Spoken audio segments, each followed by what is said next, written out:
নির্বাচনী সংকটের সমাধানে লন্ডনে ইউনূস তারিকের মুখোমুখি বৈঠক। চরম রাজনৈতিক উত্তেজনার মাঝে লন্ডনে সেই বৈঠক যা কাঁপিয়ে দিতে পারে পুরো রাজনৈতিক মহলকে। নির্বাচন ও সংস্কার নিয়ে রাজনৈতিক উত্তেজনা যখন চরমে, ঠিক সেই সময় লন্ডনে মুখোমুখি বসছেন প্রধান উপদেষ্টা অধ্যাপক মোহাম্মদ ইউনূস এবং বিএনপির ভারপ্রাপ্ত চেয়ারম্যান তারেক রহমান। এই বৈঠক শুধু বিএনপির জন্য নয়, পুরো রাজনৈতিক মহলে নতুন আশার সঞ্চার করেছে। দুজনেই আশাবাদী চলমান সংকট কাটিয়ে নতুন দিশা দেখাতে পারে এই সংলাপ। আগামীকাল শুক্রবার যুক্তরাজ্যের লন্ডনের হোটেল ডোরচেস্টারে সকাল ৯টা থেকে ১১টার মধ্যে অনুষ্ঠিত হবে এই আলোচনা। রাজনৈতিক বিশ্লেষকরা মনে করেন বৈঠকে জাতীয় নির্বাচনে দিনক্ষণ নিয়ে দীর্ঘদিনের সংকট কাটিয়ে ওঠার পথ খুলতে পারে।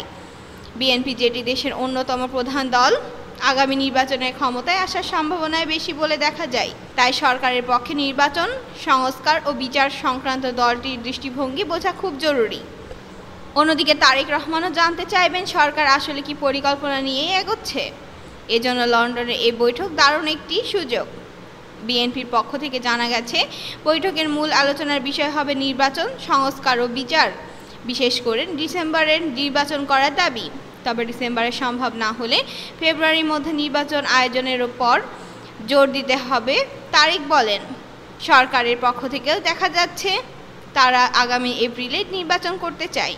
ডক্টর ইউনূস এই ইচ্ছা প্রকাশ করেছেন এবং তারেকের সঙ্গেই বৈঠক এই ইস্যু নিয়ে আলোচনা হবে। এছাড়া বৈঠকে জুলাইয়ে ঘোষিত ঘোষণাপত্রের সম্পর্কেও কথা উঠতে পারে বলে জানা গেছে। রাজনৈতিক বিশ্লেষকরা উভয় পক্ষের জন্য এই বৈঠকে সুযোগ বলে মনে করছেন। ঢাকা বিশ্ববিদ্যালয়ের রাষ্ট্রবিজ্ঞান বিভাগের অধ্যাপক কাজী মোহাম্মদ মাহবুবুর রহমান বলেছেন, অন্তর্বর্তী সরকারকে বিদায় দিয়ে নির্বাচিত সরকার আসাটা জরুরি। সেই কারণে এই বৈঠক অত্যন্ত গুরুত্বপূর্ণ। গত কয়েক মাস ধরে বিএনপি ডিসেম্বরে নির্বাচন চাইছে। ঈদুল আজহার আগের দিন প্রধান উপদেষ্টা ডক্টর মোহাম্মদ ইউনূস ঘোষণা দেন আগামী নির্বাচন হবে ২০২৬ সালের এপ্রিলের প্রথমার্ধে। এরপরই বিএনপি স্থায়ী কমিটি বৈঠকে বসে এপ্রিলে নির্বাচন নিয়ে আপত্তি জানায় এবং ডিসেম্বরে নির্বাচন দাবির পুনর্ব্যক্তি করে।